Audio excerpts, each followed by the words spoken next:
l'État a une mission, un rôle très très important à jouer par rapport à l'état, disons, économique du pays. L'État a réellement, à mon sens, pour rôle premièrement, c'est d'investir dans l'humain, c'est au niveau de la formation des jeunes, et aussi d'investir un peu dans les infrastructures, parce que c'est les infrastructures qui permettent d'avoir les conditions, c'est-à-dire de créer, de porter un projet, de le partager avec le public, et de pouvoir aussi être dans une dialectique avec le public qui est le véritable allié. L'État n'assume pas encore toute sa responsabilité, il y a beaucoup d'incohérences au niveau du projet, au niveau du système, au niveau de la réglementation, au niveau du suivi, de l'accompagnement, des signes qu'on essaie de défendre en tant que valeur de la société. Et la culture, c'est très complexe, c'est beaucoup de niveaux d'intervention. Ce n'est pas uniquement l'humain, ce n'est pas uniquement les idées, c'est aussi une question, c'est-à-dire de se remettre en question, de poser les vraies questions de la société. Quand on crée une école de formation, quelle que soit sa nature et ses ambitions, que ce soit au théâtre, au cinéma, dans le livre, etc., c'est l'État qui doit, disons, créer cet espace, lui donner les moyens, que ce soit au niveau compétences des gens qui vont transmettre cette formation, ou lui donner aussi une visibilité pour articuler entre la formation et le marché. Et le marché, ce n'est pas uniquement une question d'argent, ce n'est pas une question uniquement de moyens, c'est une question essentiellement d'idées. Et il y a beaucoup plus l'enjeu, disons, de l'événementiel, de festival, d'animer un petit peu les choses, de donner une impression qu'on fait aussi de la culture,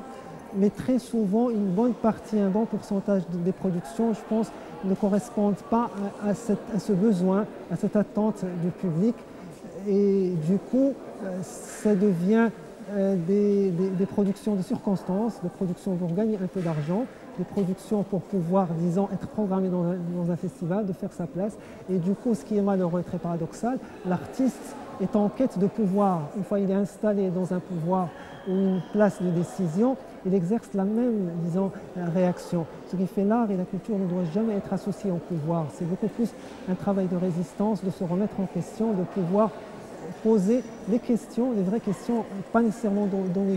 de réponses. Moi, je pense que la chose qu'il faut dire clairement aux hommes politiques actuellement au Maroc, bien que très souvent, à mon sens, ils sont assez décevants, soit sur le plan référence culturelle, sur le plan imaginaire, sur le plan invention, il faut leur dire tout simplement de regarder ce qui se passe ailleurs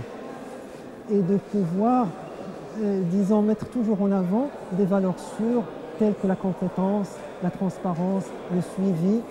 la pérennité des choses et ne pas être dans la logique de conjoncture. Et très souvent, la politique, malheureusement, elle est dans la logique de conjoncture. Un homme auquel moi je peux faire confiance, c'est quelqu'un qui n'est pas dans la conjoncture, qui est passionné par un vrai projet. J'espère que disons,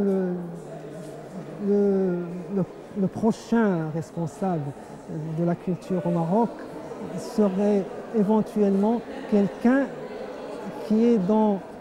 l'écoute et qui est dans l'esprit de projet,